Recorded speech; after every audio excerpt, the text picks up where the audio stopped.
এত লোকের কাছে দেনা করে রাখলো, আমি সে দেনা মিটিলি। তুমি সে মদনের কাছে 5 টাকা করে রাখলো, সে দেনাটা আমি বেশি সূত্র যা লিখে নিচ্ছে 7 টাকা লিখে আমি মিটিয়ে দিচ্ছি। তুমি সে টেপির কাছে দেনা করে রাখছো, সেটা আবার আমি মিটিয়ে লোনটা আমি দিয়েছি, আবার 2 টাকা মিটিয়ে দিচ্ছে, সুদে লিখে 1 টাকা বাদ দাও।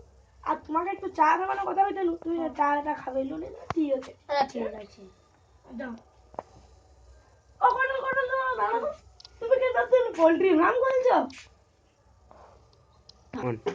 ঘরে পোল্ট্রি ফার্ম দেখতে পাওনি? ভুসিমাল দোকান। ও একটু দাঁড়াও দাঁড়াও দাঁড়াও, দেখ দেখ দেখ। ও তো চোখে কি বিলি মুতিয়ে দিছে? এটা যদি পোল্ট্রি এটা যদি ভুসিমাল দোকান হয়, তাহলে এটা কি লেখা আছে? Poultry farm. পোল্ট্রি ফার্ম না, এটা শপের নাম। আচ্ছা, ওটা নিয়ে নিল। তাইলে পোল্ট্রি ওই কিছু করেছে, এই তো ডিম খোলা প্রচুর মশা লাগে, ওই জন্য ধোঁয়া দিতে হয়। ও আচ্ছা, যা হয়েছে তুমি তাহলে এটা নিয়েছো।